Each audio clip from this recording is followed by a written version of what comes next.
let me give you a little background as to why I would title a talk like that and discuss a man so directly. I have had people over the last 2 years, ever since Ted Wilson became the president of the General Conference, I have had people in various parts of the world either email me or write me letters. And they said, Bill, this man seems to be so solid. Should we go back to the denomination? Folk, I've had, as I said, I've had letters or emails from all over the world. Well, I didn't say anything. I just would counsel them and encourage them and so on. Well, about 3 months ago, a man from Australia sent me an email, and I've met him. He's a delightful gentleman named Trevor. He's actually from England, but he went to Australia many, many years ago. And I've met him and his wife Sharon for the last 5 years when I've been in Australia. So he emailed me and he said, Bill, I have a real problem.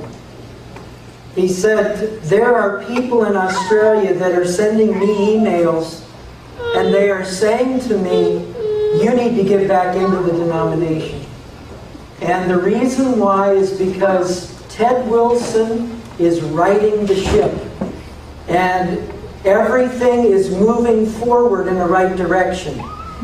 And what are you doing remaining outside of the denomination?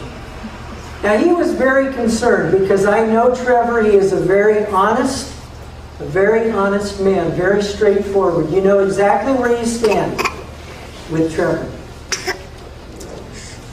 So he said, would you please prepare something so that people can understand what is going on ever since Ted Wilson became the General Conference president? I said, I will. And so that's why I put together this program. Now, having said that, I want to make a couple of things extremely clear. This is not about Ted Wilson, the man. I was in Tennessee 3 months ago, and in an afternoon meeting, a lady raised her hand, almost with tears in her eyes, and she said, you know, I don't like to hear unkind things about Ted Wilson. She said, many, many years ago, when my family and I were moving, he was the pastor of our church. And as we were getting ready to move, he took time out of his busy schedule to come over and help us to load our truck. Amen. Well, I looked at her and I said, ma'am, I am very happy that you shared that story. And I said, ma'am, I want you to understand that I have never met Ted Wilson. I have tried to speak with him. I have called the General Conference to try and speak with him, but was not given that opportunity. I don't know him personally. And this material today is not about this man as a person. I hope you all understand that. You say, now wait a minute, Bill. Doesn't the Bible say when David was a fugitive and Abishai said, you know, thrust through the arrow and pin him to the ground? And David said, I will not touch the Lord's anointed. Are you not touching the Lord's anointed? Folk, again, and I may say this during the entire program, this is not about a man. This is not about him as a person, as an individual. These are about issues. These are about principles. These are about the message that we've been given as a people. That's what this meeting is about. And the question is this man, since he has become the General Conference president, has he, through the programs he has sought to support and promote, and through the messages that he has given both at the General Conference in 2010 and subsequent meetings, has the things that he has stood for been the promotion of the messages that make us the distinct people that we are today. Now, does everybody understand the distinction that I'm making and the direction that I'm going to be taking in this program? Amen. I hope you do. I hope you do. Ted Wilson was elected the 20th President of the General Conference June 25th, 2010. In his opening sermon at the General Conference session, he highlighted so many things that faithful Seventh-day Adventists could appreciate. He focused on many things. Number one, the righteousness of Christ. Now, which one of us is going to disagree with the focus on the righteousness of Christ? If we're going to disagree with that, then we have a problem. A big one. He focused on our foundation as the Bible and the Spirit of prophecy. He focused on the sanctuary, the Sabbath, and the Ten Commandments. And he focused on the final triumph of the great Advent message. Now, can we all agree with those things? Yeah. Those are all good things. And those are all messages that I hope we're sharing with other people. Many people were so thrilled with his message that many independent Adventists were openly questioning, should I go back to the denomination?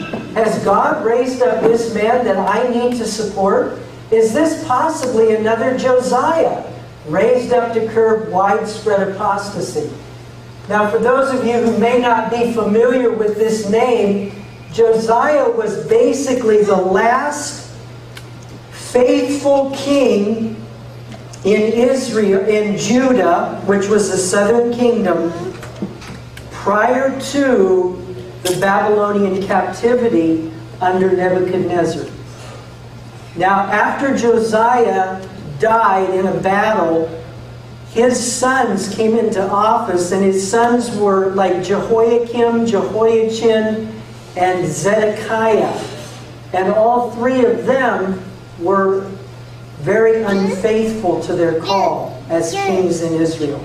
So people were saying, is Ted Wilson possibly another Josiah who is going to curb the apostasy amongst us as a people?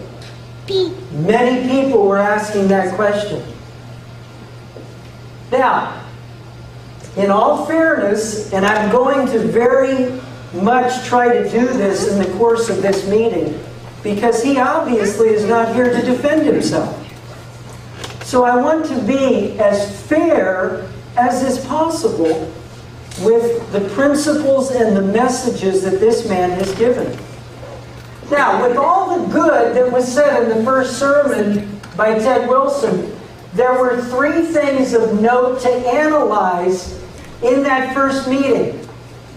Number one, actually I've got two here. Throughout that first sermon, and you can go back and listen to it on YouTube. I've listened to it 2 or 3 times. In his oft-repeated mention of the three angels' messages, he never once specified who Babylon is in Revelation 14:8.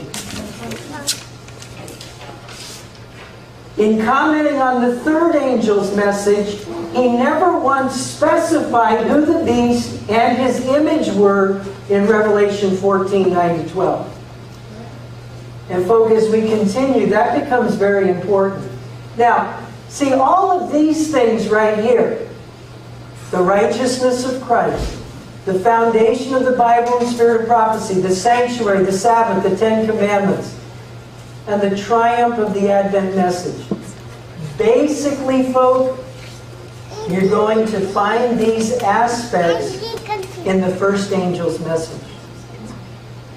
That's where you're going to find the focus of these messages. Now, maybe not the Spirit of prophecy or the triumph of the Advent message. But obviously the spirit of prophecy talks about those other elements. But the righteousness of Christ, the sanctuary, the Sabbath, the health message are all found in the first angel's message. But in the oft-repeated statements where he mentions in his first sermon about the three angels' messages, he never once makes a specific statement about who Babylon is, nor does he make a specific statement about who the beast is and who the image is in Revelation 14:9. It's very significant, folks, in light of the direction that Seventh-day Adventism has been taking for the last 60 years. It's very, very significant. The reason I say that is because there have been a few occasions that Bud alluded to today when we have done a mass mailing into different communities in Oregon and in Arizona, etc. And in response to the mass mailing of the books, local Seventh-day Adventist churches have written large articles in those towns' newspapers. And what the Seventh-day Adventists will always say in those local newspapers, number one, they will denounce the books that I've written, which is not an issue at all as far as I'm concerned. But then this is what they say. They say, we are health conscious. We believe in the love of Jesus Christ. We believe in setting aside one day in the week for rest and worship. We believe that we have a loving mediator in the sanctuary in heaven. Now, folk, in the same breath, when they mention those several things, they will then denounce the anti-Christian focus of the enemy unmasked and the secret terrorist that dares to pinpoint religious groups in the world that are, according to the author, not following God. Do you see what I'm saying there? See, Seventh-day Adventists today, many Seventh-day Adventists today, they'll talk about hell. They'll talk about loving Jesus. They'll talk about one day in 7 for rest. They'll even mention that Jesus is our mediator in heaven. Okay? Which are all part of the first angel's message. But we were not given the one angel message flying in the midst of heaven, were we? We were given the three angels' messages to declare to every nation, kindred, tongue, and people. So if we're giving the first and not the second or the third, we're giving 33% of the message. Is that a faithful delineation of the messages of God? No, it's not. What Ted Wilson gave in Atlanta that made people wonder if this was our next Josiah, he gave 33% of our message, folks. And that hasn't stopped since Atlanta. Now, in the sermon in July of 2010, he said this: stay away from non-biblical spiritual disciplines or methods of spiritual formation that are rooted in mysticism, such as contemplating prayer, centering prayer, and the emerging church movement in which they're promoted. Okay, so he says stay away from these things. Can we all agree with that? Absolutely, we better. Now, this was his counsel. He said stay away from this. Well, if we're going to stay away from that, where do we look for help and courage and support? This is what he said. Look within the Seventh-day Adventist church. Look at Jesus. Yeah, but look at Jesus. Okay? They didn't compare themselves among themselves or not. Now let's go on. Church is promoted. Notice this statement. This is quoted from www.adventist.org or ANN News, February 3rd of 2004. It's also in Rick Howard's book, The Omega Rebellion, page 136. By the way, Rick Howard just retired. He was a Seventh-day Adventist minister for over 30 years. Okay? And throughout his book, Rick Howard bends over backwards to let everybody know that he is a faithful Seventh-day Adventist who loves the denomination. Okay? Well, this is what he says. Listen carefully. And I want you to hopefully keep it connected with Ted Wilson said, stay away from spiritual formation. Just look within the Seventh-day Adventist Church. Okay? Notice this statement from the Adventist.org, the ANN News, February 3 of 2004. It says, the Adventist World Church created the International Board of Ministerial and Theological Education in September of 2001. So there was a board created. And what was the purpose of the board? Well, it was designed to provide overall guidance and standards to the professional training of pastors, evangelists, theologians, teachers, chaplains, and other denominational employees involved in ministerial and religious formation, or what's that? Or spiritual formation in each of the church's 13 regions around the world. Well, what did that just say? That just said that 11 years ago, the International Board of Ministerial and Theological Education was created at the General Conference in September of 2001, and the purpose of that board was to train Seventh-day Adventist pastors, evangelists, theologians, teachers, chaplains, and other denominational employees in spiritual formation. So for the last 11 years, Seventh-day Adventist leaders across the board are being educated and trained in spiritual formation. Now, I had a lady from the U.S. Virgin Islands. She does some research for me on occasion. I said, I need you to find for me who were the people on that board in September of 2001. I have that literature if you need it. I have it too. You guys both have that? Yes, I do too. Okay. Well, you know what? She sent me a copy.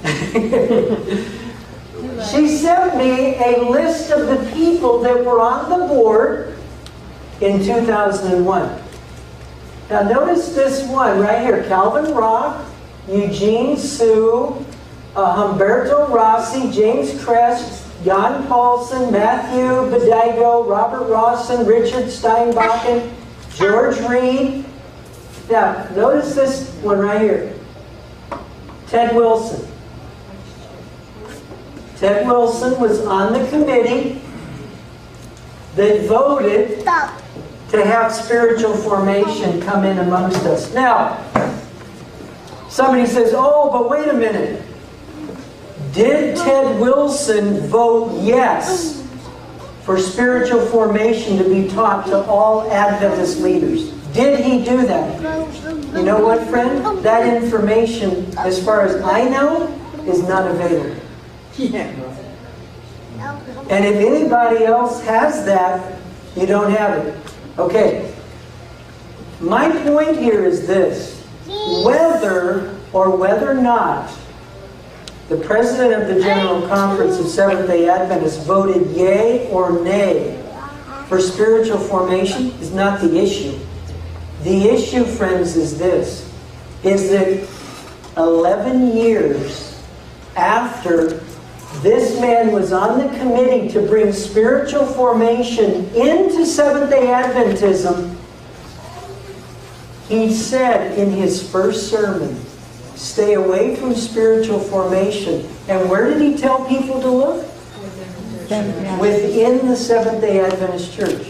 Now, folks, how could you tell somebody to look within the Adventist Church to stay away from spiritual formation?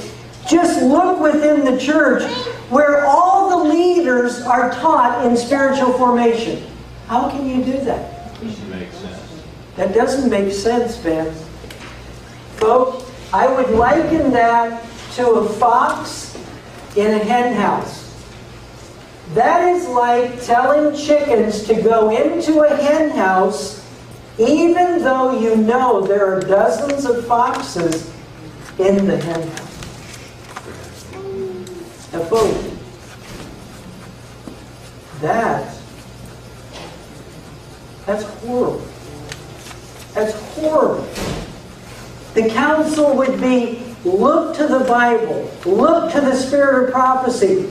Don't trust men. Amen. Period. Amen. Amen. Don't trust men. Look to Christ. He is our leader. That would be the counsel that you would have expected. But to tell the people, stay away from spiritual formation, just look within the church and trust the leaders that have taken spiritual formation. Friend, that's insanity. It's insanity.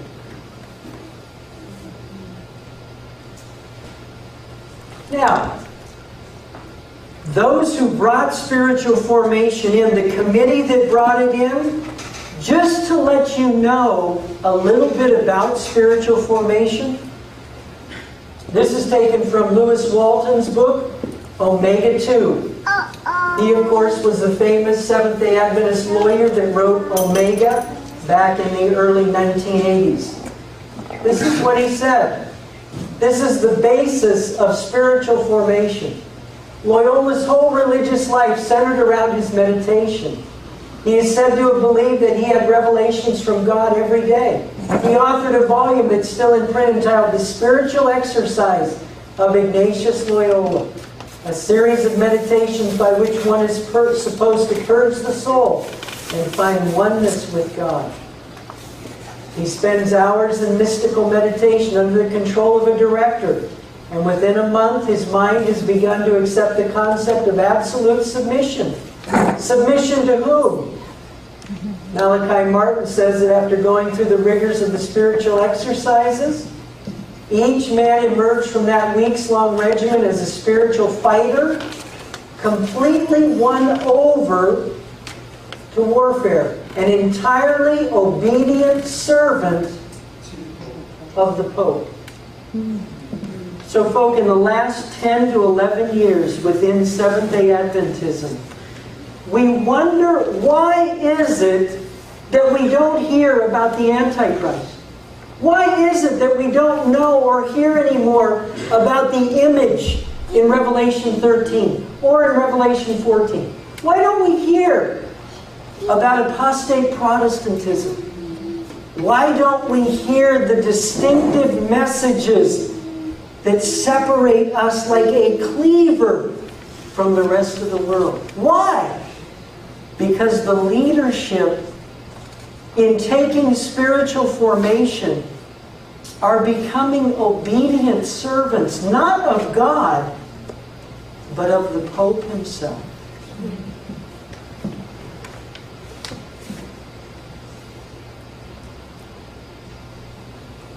We wonder why Ellen White in Review and Herald, March 18, 1884, could write such an alarming statement as this, friend, and how this could ever happen amongst us as a people.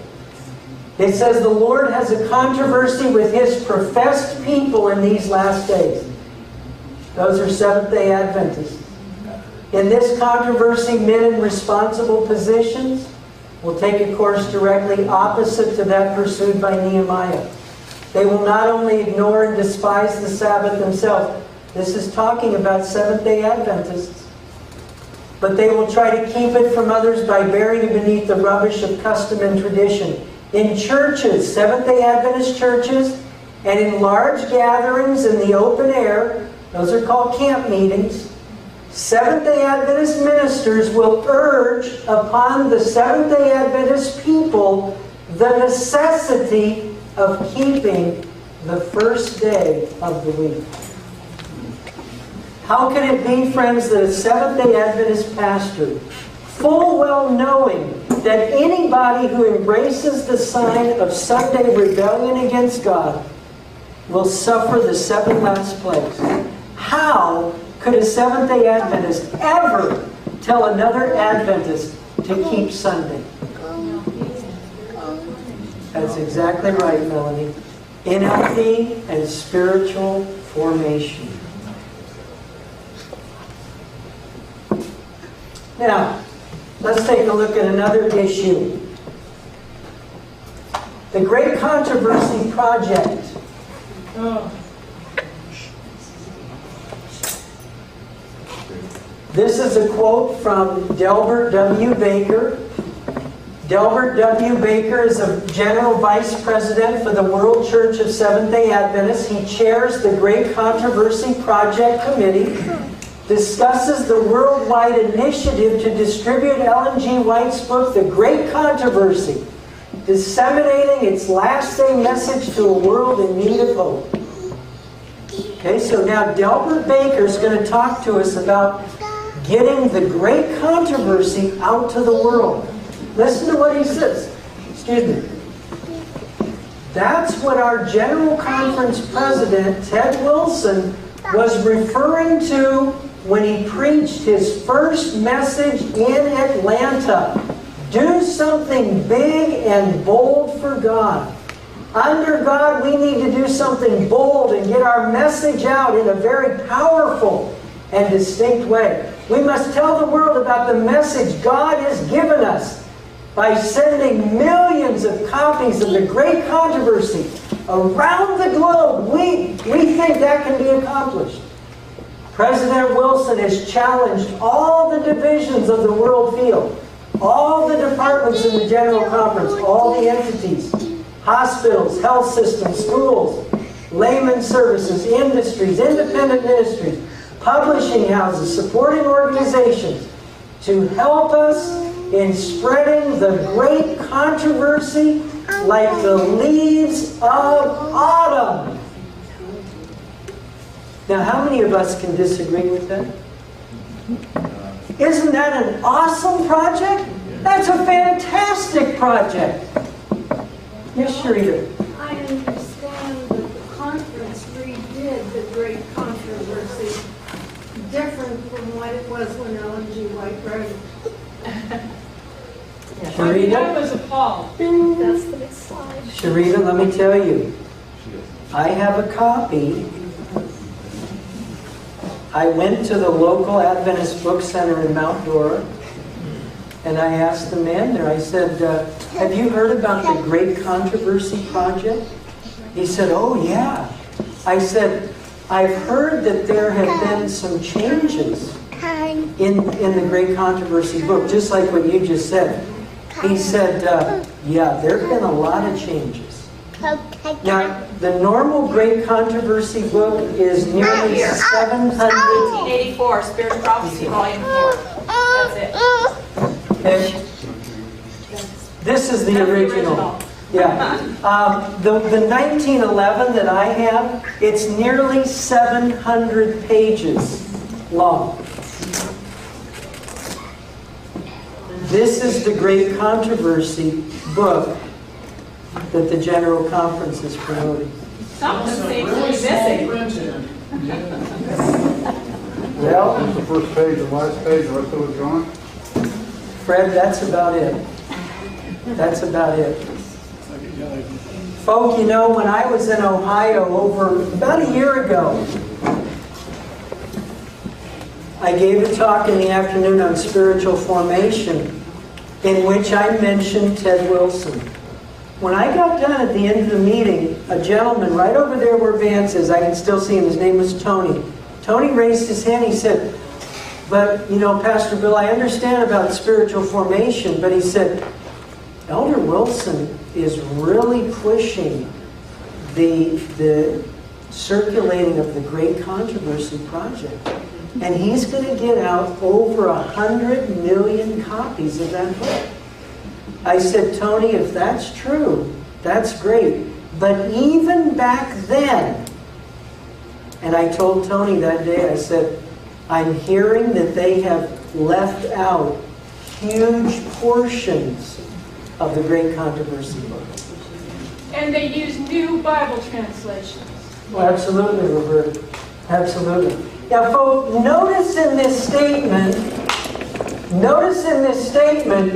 that it's repeated that they are going to get out millions of copies of the Great Controversy.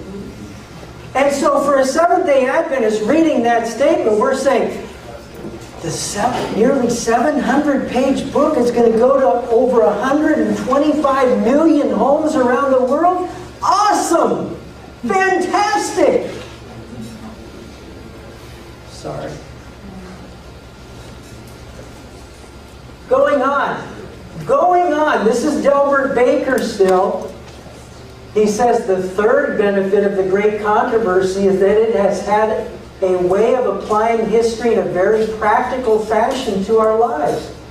So when we read the story about Zwingli, Luther, Calvin, the Reformation, lessons are not simply relegated to the distant past, but they can be applied to our lives today. Now, did you notice those four things that Elder Baker mentioned? He said stories about Zwingli, Luther, Calvin, the Reformation. Now, all of that, folk, is in the Great Controversy. You know what? Not in there. It's not in here. It's not in here. At this point, I think it's kind of appropriate. When I got... Are they going to send the rest later or something? Yeah, right. To be continued. You know what? Interesting you asked that tongue-in-cheek. A guy in Australia, he came up to me after we talked about this Great Controversy Project. He said that very thing. He said, Bill, you know what I think it is? He said, I think they're using this book as the entering wedge. And then after people get a taste in their mouth and they get excited about what they read, then they're going to write in and they're going to say, I like the big edition of the book. And I looked at him and I said, you know what? I think you've missed the point. The point is not the method of evangelism.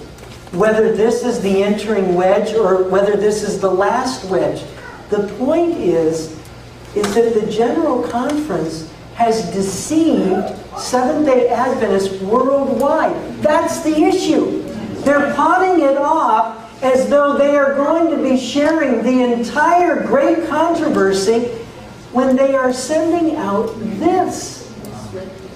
It's a misrepresentation, which another word for that is deception. A lie. A lie. A lie. That's exactly right. What's that? Yeah, won't that backfire once everybody knows and then that book is out? Wouldn't that backfire though on No, they do spiritual formation so well that they've got everything pretty much. Not everybody. A lot of people. You know, Cindy, a lady in Canada who, from what I can, I'll read you a little bit of this. This is 2 or 3 pages, maybe even more. Yeah, it's 4 pages. I'm not going to read it all. But this gentleman, listen to what he says. He says, hijacked, rip-off, fit to be tied. Those are 3 of the epitaphs we have heard in recent days in reference to the vaunted Great Controversy Project. as announced by General Conference President Ted Wilson in Atlanta in July of 2010. He goes on, he says, he gives some history, and then he says, that's where we all heard and applauded Elder Wilson as he pledged to bring this book before the world. To me, it was a defining moment in his early presidency. If this is what our new president was bringing to the table, then all was not lost in the Seventh-day Adventist Church. Most of us watching felt that way. The amen said so. The excited discussions, email, text messages. It was a breath of fresh air. But what happened? What turned our euphoria into outright anger? Having spoken to a key insider this morning, I can tell you this much. What he and millions around the world thought was coming simply has not materialized. The book being pushed has been renamed The Great Hope. And it is all of 11 chapters long, with almost all of the condemnation of Roman Catholicism gone. Huss, gone. Jerome, gone. Luther, gone. Zwingli, gone. The Reformation, gone. The early Advent message and movement, gone. The multiple martyrdoms and wickedness of Rome, gone. As one brother told me just now, that's not the Great Controversy, and they shouldn't be allowed to call it the Great Controversy Project. That is false advertising, plain and simple. Now, I could read, this is 4 pages, the gentleman goes on. Here is the ad that I was given the day that the guy at the local ABC in Mount Dora gave me the Great Hope. This was the ad that was being sent out all over the world. I want to read just a little bit to you. It says this: it has happened too many times to count. Someone stumbles across a copy of the Great Controversy, and soon they are baptized in the church fellowship. Now, is that true? Absolutely, it's true. The Great Controversy, what an awesome book. Brought thousands and thousands and thousands of people into the Seventh-day Adventist message. But the Great Hope, was this the book that brought those people into Adventism? No. No. But it's pawned off as though it is. It goes on. It's the story of some of the outstanding spiritual leaders of the church. John Bradshaw and David Ashery. I can guarantee you that John Bradshaw and David Ashery did not read this book that made them Seventh-day Adventists. No. But this ad is saying that it did. And then the quote. Ellen White herself wrote, I am more anxious to see a wide circulation for this book than for any others I have written. For in the Great Controversy, the last message of warning to the world is given more distinctly than in any of my other books. Cole Porter Ministry, page 127. Now again, folks, when Ellen White wrote that, was she talking about this book?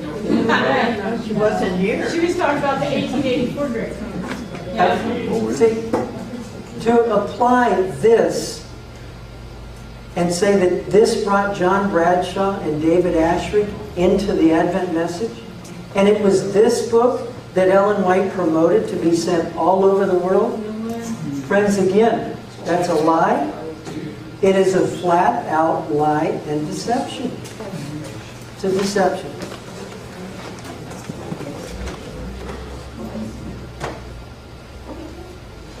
Also, the Bible that Ted Wilson says that he promotes when he wrote his article and review Guess what Bible he quotes out of? NIV. New American Standard Version.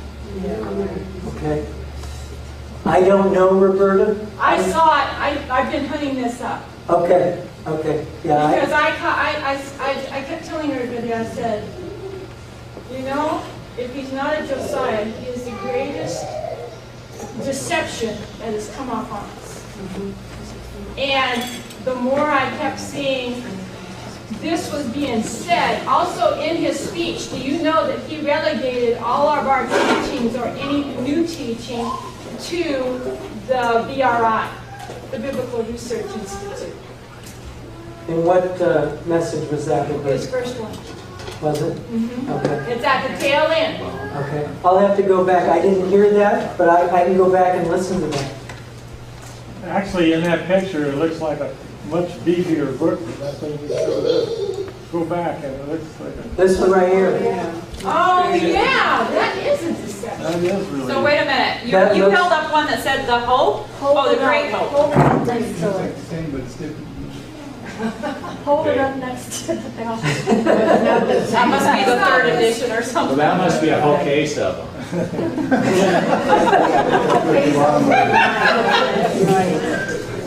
Oh, that's kind of sneaky right there. That is so It does vulnerable. like that. Come a little closer and you'll find it smaller. The Great Hope, folks, guts the message of the true great controversy. It leaves out the chapters that deal with the early Christian era, the Dark Ages, Huss, Wycliffe, the Reformation, the early rise of Adventism. It never clearly discloses the working of the papal anti-Christian system.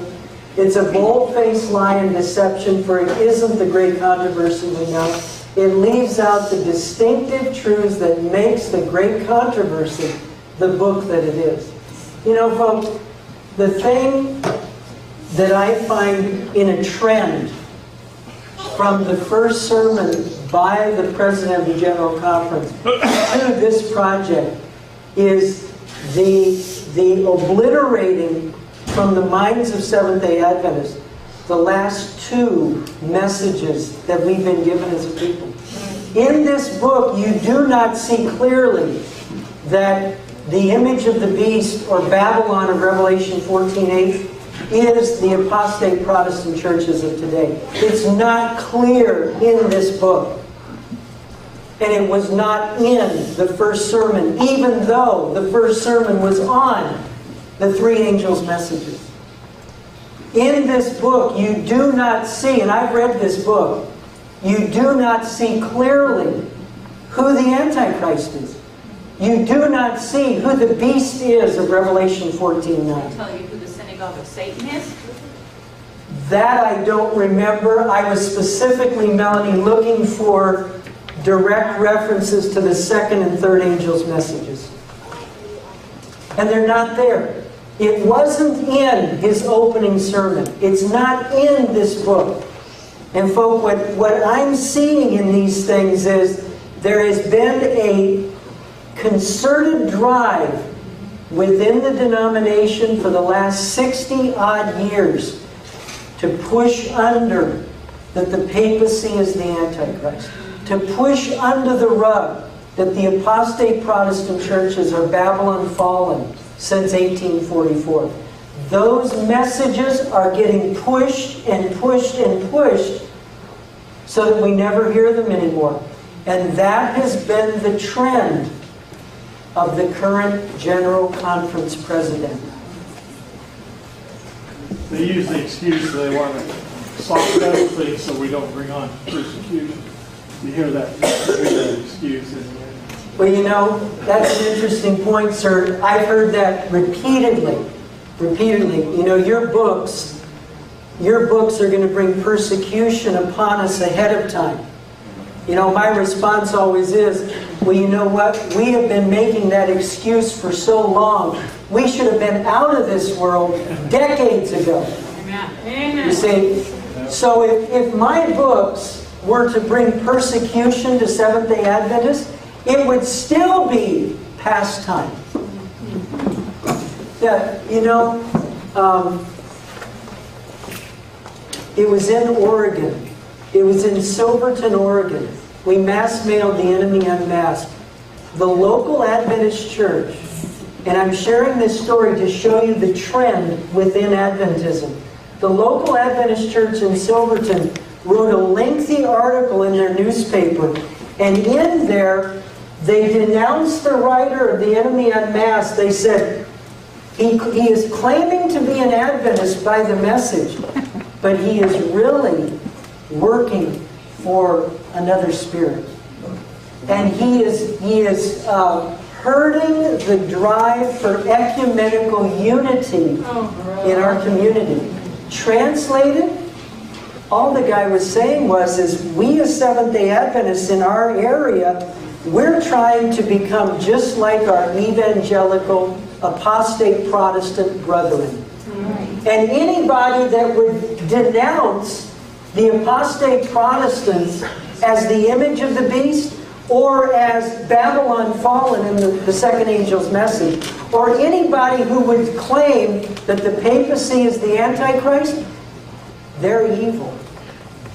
See, I became evil when we promoted my books in that town. Why? Because I tried to show the distinction in my books between the truth of God versus the apostasy in the religious world. I became led of the devil. Now that's the trend in Adventism. But how they'd have to answer too, why did they join the health system of Catholics? I mean, it's kind of a hard question. Eternal burning hell? We believe in a God who believes in eternal burning hell? That's the evangelical world for you. Yeah, but I'm talking about absolutely, Melanie. the health system and all that. Yeah.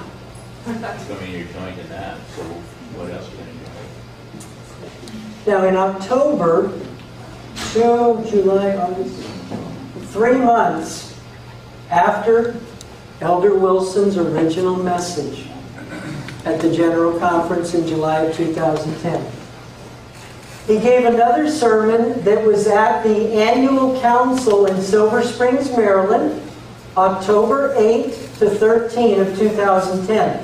If you want to listen to this, it's right on YouTube. I didn't pull this out of the hat. It's right there. His sermon was called Remember Your Name. And in this sermon, he listed 7 different groups that need to remember their name. 6 of the 7 are pretty clear.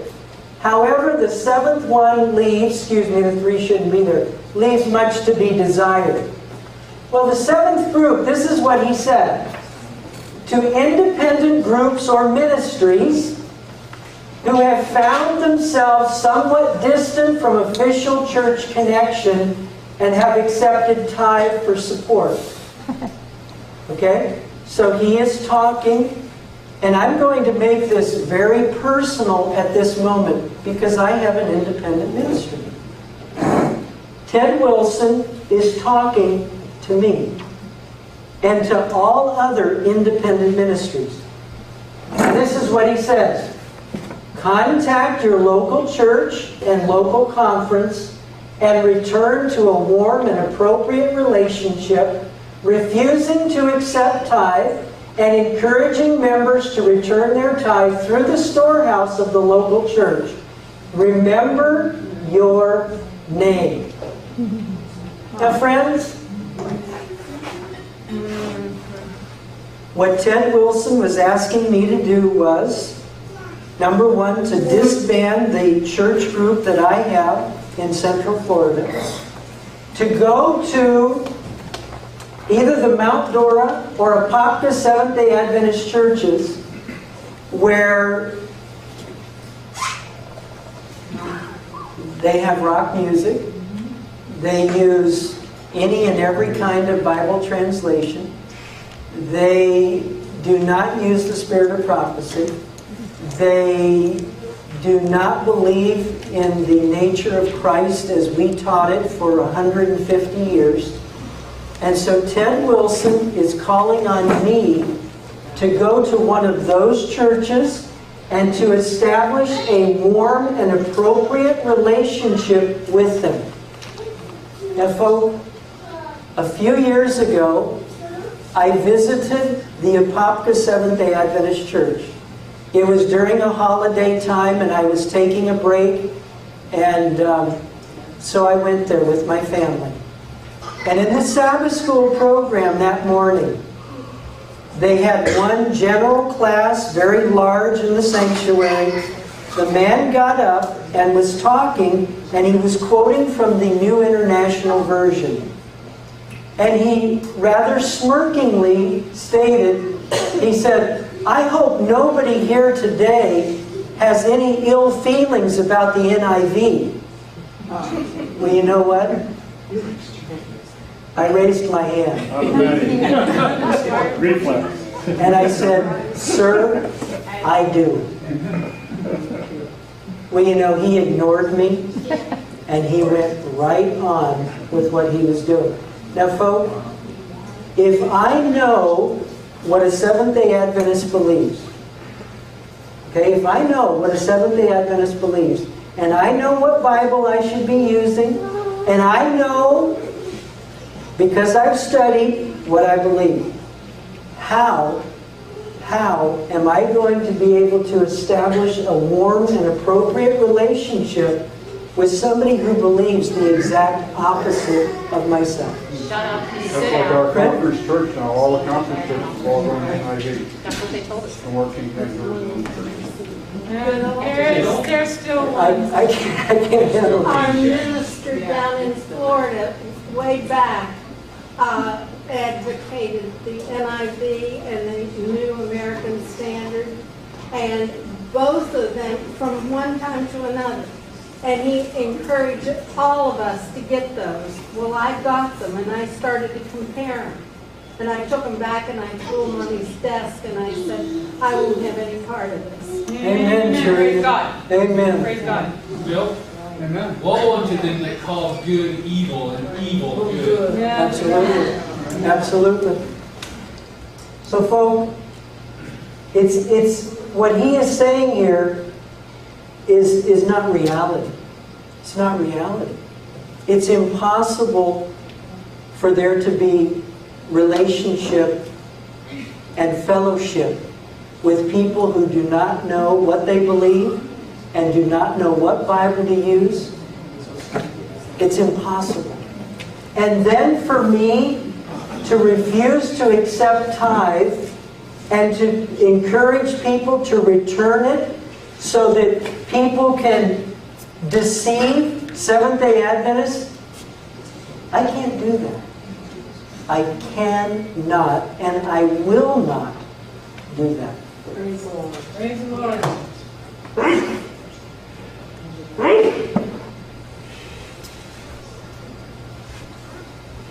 In the first place, in Spalding McGann Testimonies, she says tithe is for the regular lines and irregular lines. Where is that, Roberta? That is only in the old edition. The new edition, that was taken out. What old Where it edition? says the older edition, the oldest edition on the Spalding and McGann has the books. The newer one, they have only regular lines. Okay. Okay, Spalding McGann Collections, that volume, which one? It's only one. Only one volume. You remember the page? Yes. 190. 190. Thank you. Thank you. That's going to be one of my next brochures, is the storehouse. Yay! They've also launched, okay, the Great Controversy Distribution Campaign to reach over 127 million people, which Ellen White said should be at the top of the list of her books to be given to the people of the world. But a major complication with this effort was embedded into the plans before it was even launched. It was decided to delete a few sentences from the text as it was no longer a teaching that the General Conference leaders believed. They said they could not tell people that the Pope was the Antichrist of Bible prophecy. They said that Seventh-day Adventists did not believe the Pope was the Antichrist, so they deleted those statements that said he was Antichrist. A friend had accessed the Great Controversy website for the project, and she read the following statement. Do you believe that the Pope is the Antichrist? Yes. The answer was no. The Adventist Church does not teach that any specific person on earth is the Antichrist. We believe the Antichrist is Satan, who opposed Christ and rebelled in heaven. Now, if we take that and we put that into Revelation 14, and we read then, if any man worship the devil and his image. So, according to this, friends, it butchers the third angel's message. That's what it does. It says, we believe that any person or system that seeks to take Christ's rightful place or oppress his followers at any time acts in the spirit of the Antichrist. When I went to the Great Controversy site a little later, the statement was missing. I then wrote the Great Controversy site and received the following. Why did you remove this statement? It was written to Lisa Rasmussen. Do you believe the Pope is the Antichrist? No. Now this was the statement that was removed. Okay? The lady wrote back, Lisa Rasmussen emailed this gentleman back and said, Dear Richard, in the time since that the FAQ was originally posted, many divisions, including the North American Division, have decided to distribute an abbreviated version of the Great Controversy rather than the full text. The FAQs were designed to address questions that would be raised in the minds of non-Adventist readers of the book. Since the abbreviated version approved for this project doesn't include the word Antichrist, we got to thinking it would be better not to answer a question the reader would not be likely to ask after all. So the point, friends, when they originally thought they'd send out the full Great Controversy text, they put in a question about, do you believe the papacy is the Antichrist? But when they got rid of all the statements that pinpointed the papacy as the Antichrist and decided to come out with this, they just deleted the question because it was no longer important or necessary.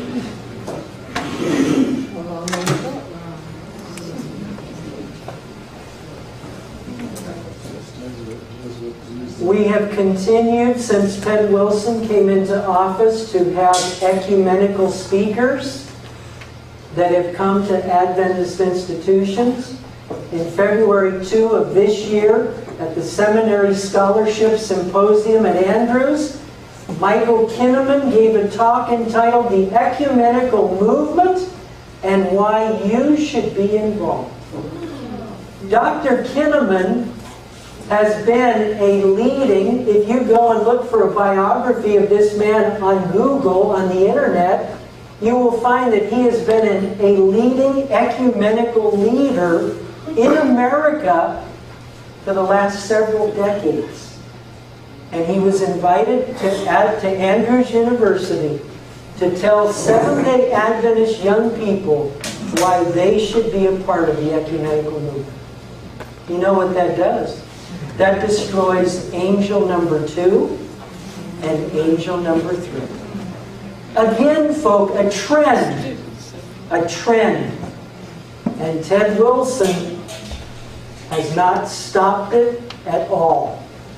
In July, let's see, Seventh-day Adventist church leaders yesterday called on members of local congregations to increase collaboration with local governments and health officials when conducting public health outreach. Oh, no. Is that the purpose of our health message? No way. No. To unite with local agencies? Folks, the health message is the right arm of the message. It's to bring people to the greater truth of the three angels' messages. That's the purpose of the health message. Do you think anybody is going to be brought to the three angels' messages when it is united with local agencies? No, not very well. Adventist Church President Ted Wilson and Pan American Health Director Myrta Rosas Periago signed a memorandum of understanding that will formalize collaboration as the two organizations continue public health initiatives. The signing ceremony took place Tuesday, July 26th in the Executive Conference Room at the Adventist Church's World Headquarters. What year was this? I believe that was in 2011. Folks, if you go back, write down some of these names. Write down this lady, Myrta Roses Periago. She's a part of the Pan American Health Organization. Oh, this information is right on the internet. Right on the internet. The connecting of the Adventist health message with worldly organizations completely destroys the purpose for the health message. Also destroy the health message. Absolutely. They'll be promoting forced inoculation. Drugs. Absolutely. Drugs, and that's not the medical missionary work at all. This is the statement. The move follows several years of church leaders seeking to increase the global denomination's health outreach, as well as the PAHO's, that's the Pan American Health Organization's goal of strengthening faith-based partnerships for more effective health awareness and education in local communities. Ted Wilson says it will be a great privilege for us to cooperate in whatever way we can according to our abilities and our use of health applications that will help the quality of life improve for many thousands of people. Folks, on the surface, that sounds good. To help thousands of people with their health, you said, great. But folks, the health message we've been given as Seventh-day Adventists was not for the purpose to unite with world organizations. It was to be the right arm of the Advent message.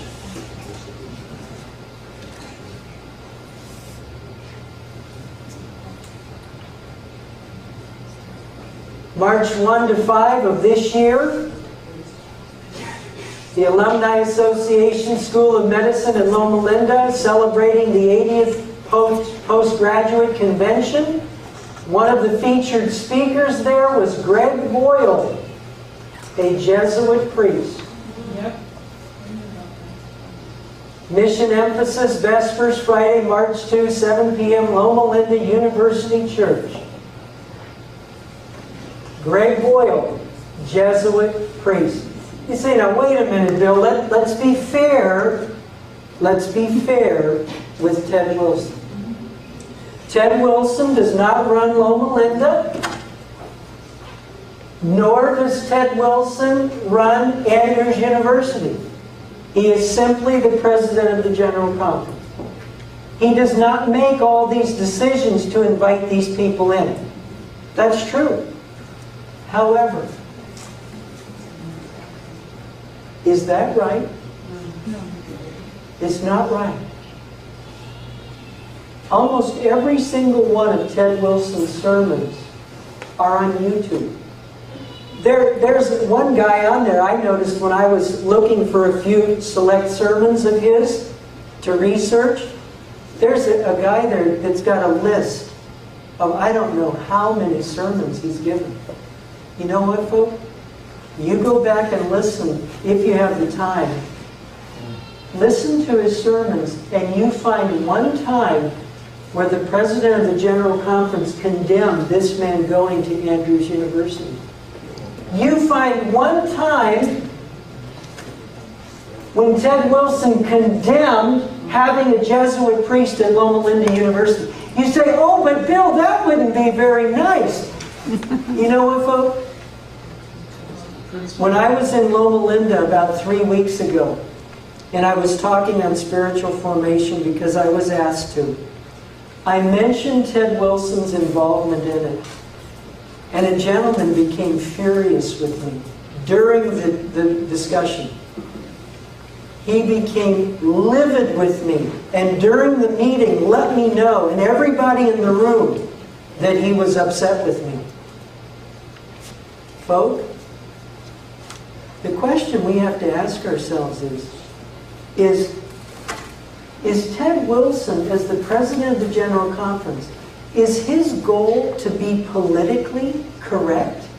Or is his goal to be described like the people in Education, page 57? The men who will not be bought or sold. The men who in their inmost souls are true and honest. Men who do not fear to call sin by its right name. You know, that's the question we have to ask. I tell you, folks, I tell you the truth. For a person to get to the position that Elder Wilson has gotten to, they have had to play political games for decades. Right. And I tell you a truth as well. That's right. I stand here in Goldendale, Washington, July of 2012. Folks, 20 years ago, I was fired from the denomination. I knew how to play games. I knew how to be politically correct. I knew when to bow down to people that were higher than me, that put their ink on my paycheck. I knew how to play those games, folks, and I know how to give sermons that are warm, you know, spine-tingling stories that are fuzzy and make you feel good. I know how to give those sermons. And you know what, folks? If I had played those games, I could be in the General Conference. I could be in the Northern California Conference office. I can play, folk, too. But you have decisions you've got to make. Amen. You've got decisions. And so, I chose, and I praise God today that I did choose. I chose to speak to groups of 40, 50, 70, but not to play games.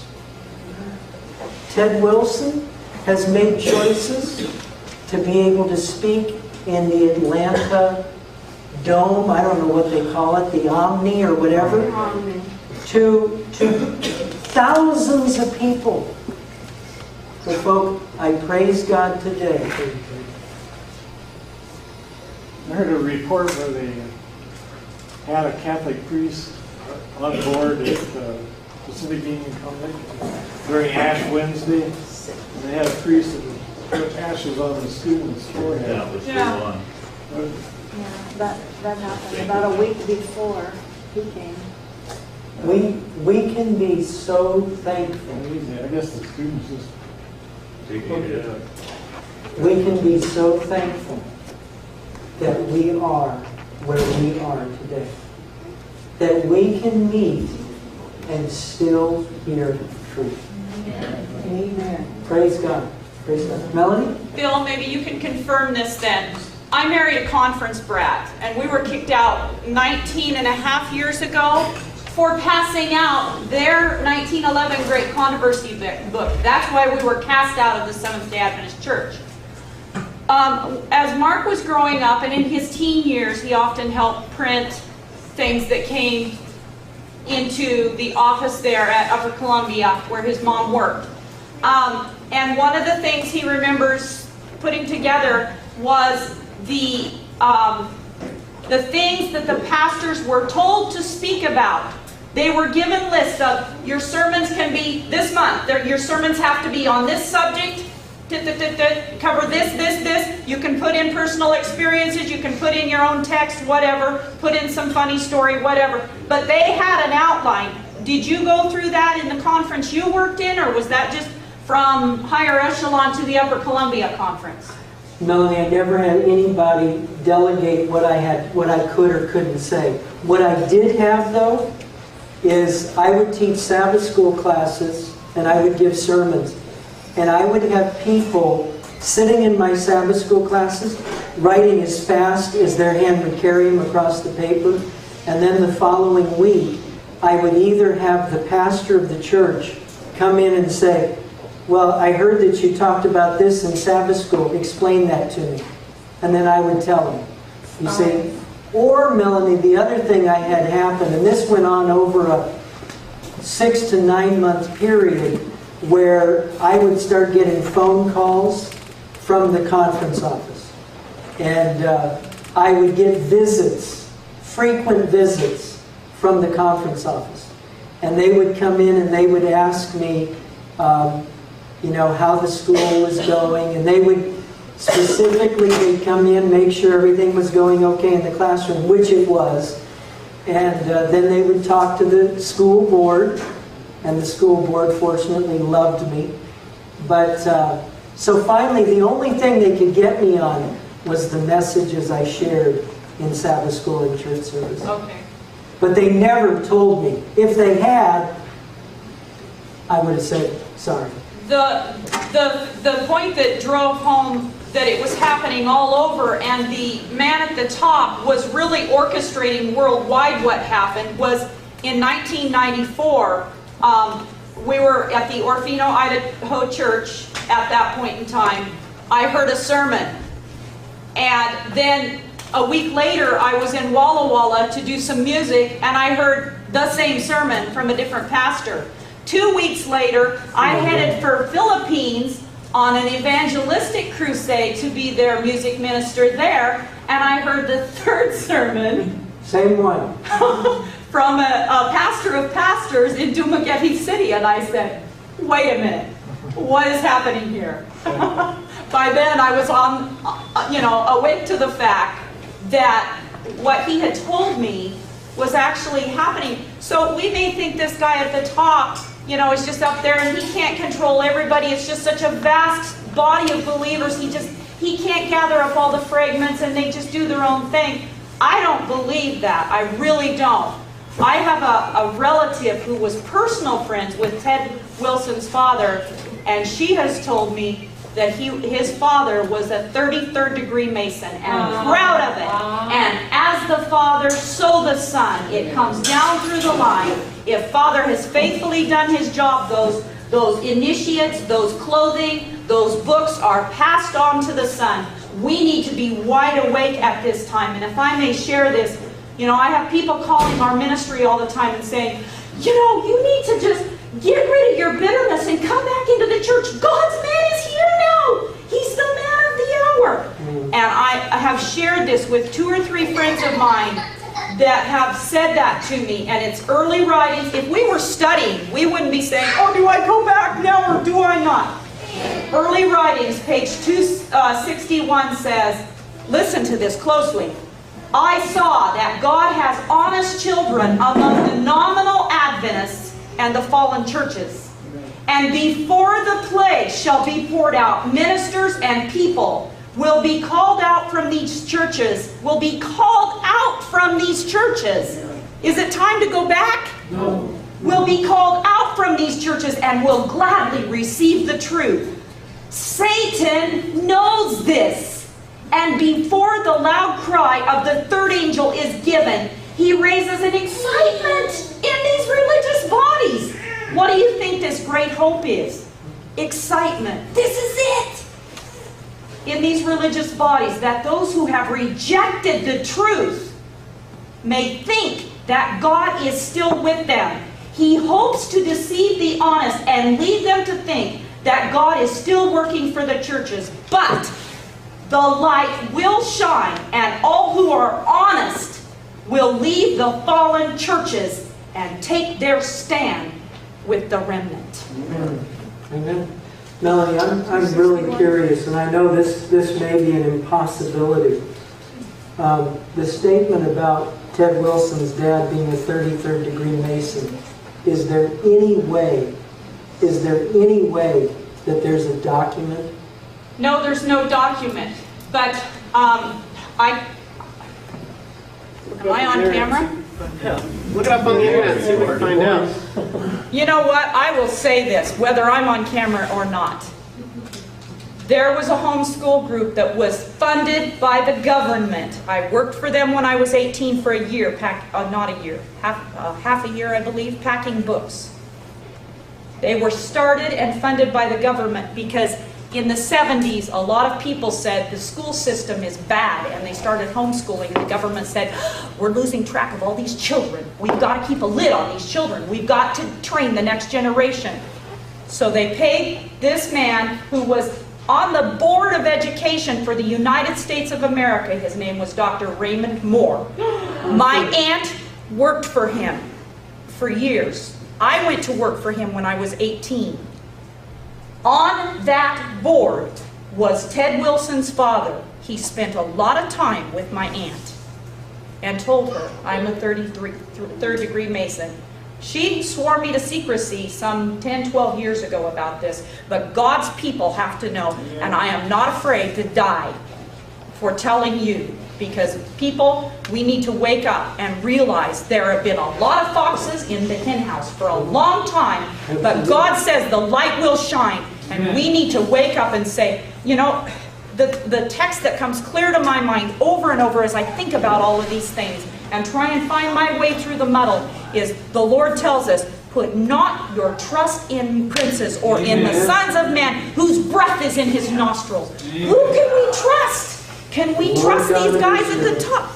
All we can trust is the Word of God, because the men who wrote this book did not breathe while they were in vision. Daniel, he breathed not. Ellen White did not breathe when she was in vision. Amen. Those are the people we can trust. To the law and to the testimony. If they speak not according to this word, there is no light in them. If they double talk, beware, they'll get you.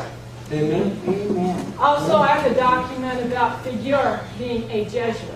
Who's that, Roberta? Figure. Huh? Oh, our Figure? They were good friends. They spent You hours have the and hours and document. hours of time together. Could you send that to And me? one night he got up to leave and he Please. said, I got a little... I was supposed to send it to Maurice, and I couldn't understand why I didn't get it in the mail, because I've been helping Pastor Matula. Oh. And now I hear about the flood. All that would have been destroyed. And so now I know why I held off. I would certainly appreciate a copy. Okay, you've got to give it to Maurice too then. He wants it. Okay. Once North Florida is dry, I will see to that. I will see that. Yes, ma'am. I hear all the time that people stay in the church because then they can do the most good, and now is maybe not the time to be leaving the church, no matter what's going on in the churches, the structured church, but that they can do more good in the church, be more effective for helping people to see truth. Read early writings 124, 125. I said people are telling me this. You know, ma'am, several years ago I was in Ohio speaking, and a young man came up to me after the meetings. He was attending a church in near Columbus, and he said, "What should I do?" I said, "Well, what are you talking about?" So he started describing everything that was going on in his church. And I said, "Have you gone to the pastor or any of the leaders and said, what you're doing is wrong. This has got to stop. This is God's church. You cannot do this garbage. You can't be preaching this apostasy." He said, "Well, no, I haven't done that." I said, "Well, you need to." And I said, "If they respond and they change, then you stay there. But I said, if they don't, then you better get out of there." Ma'am, I saw him about 2 or 3 years later. He came to another meeting of mine when I was in Columbus. And, ma'am, he had not protested.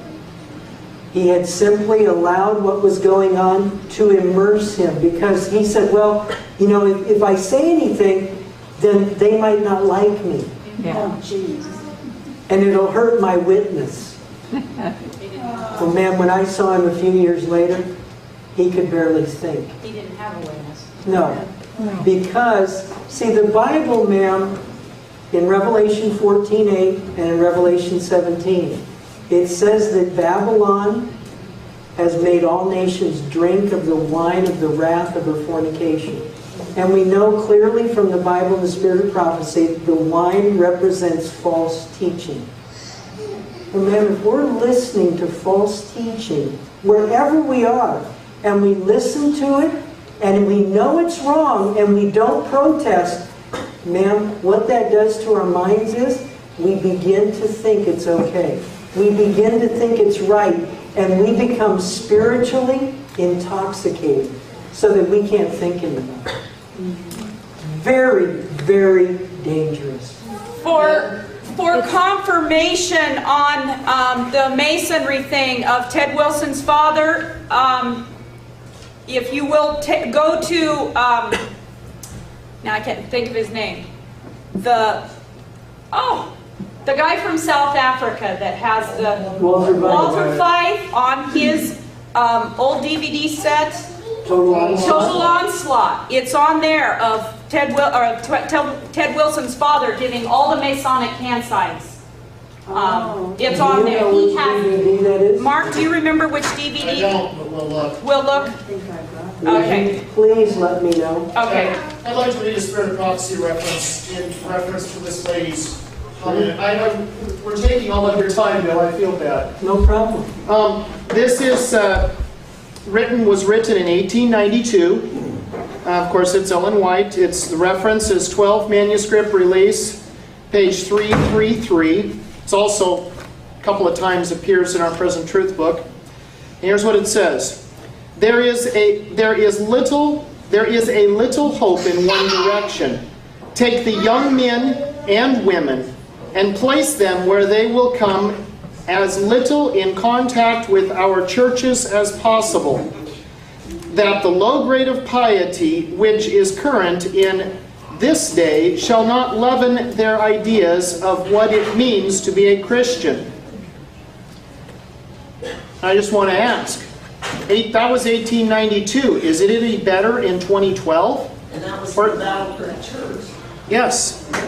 So, do we have any business being in a place where Ellen White said, if we truly believe she's a prophet, do we have any business being in a place where she said not to be over 100 years ago? There's a statement, I believe it's in Patriarchs and Prophets. It says that it's a law of the human mind that by beholding we will become changed. This is why we're told to behold Jesus. We're not told to behold the evil, the false, the satanic. It was Cheryl, wasn't it? Cheryl. Sure. I think the study you're talking about is called Secret Societies and Their Agendas. There you go. That's it. That's the name of it. Society and their agendas. The secret behind secret societies? Uh-huh. Is that it? Or is it hidden agendas? There's both of those. One of the two. It's one of the two, but he's got him on there showing all the hand signs. So Mark promised that he's going to look at which one. Don't forget here. Okay. In conclusion, folks, spiritual formation, abbreviated great controversy, leaves out Antichrist.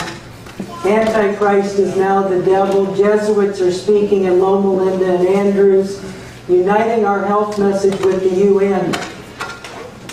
Josiah, when he came in as king of Judah, he saw wrong, he dealt with it. He saw altars, he smashed them. He saw apostasy, he got rid of it. Matthew 7 verse 15 says, ye shall know them by their fruits. Let's kneel for prayer. After that, we'll have a Q&A. Ms. Vaughn, if that's good? Okay, let's kneel for prayer.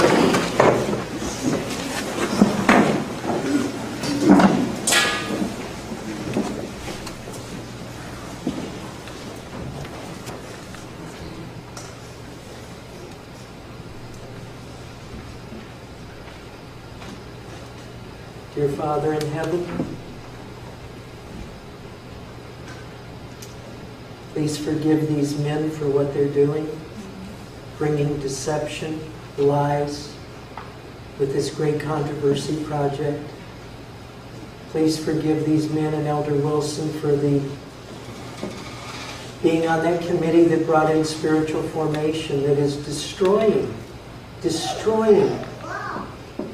men in responsible positions in Seventh-day Adventism. Please forgive him and all those that have united in this bold, heaven-daring apostasy. Father, please forgive them. And if there is any way that they can be changed to stand for what is right, to stand for what is true, before it's forever too late, I pray for the Holy Spirit to go to them, to warn them that their path is going to end up in destruction and the mark of the beast. Father, please arrest them in their iniquity. I just pray, Father, that you would do everything. I thank you that you are. You're doing everything you can to warn these people. And if you choose, Lord, to use any of us in any way to warn these men before it's forever too late, may your will be done. And please give us boldness to tell your truth, to stand for what is right, to declare the first, the second, and the third angel's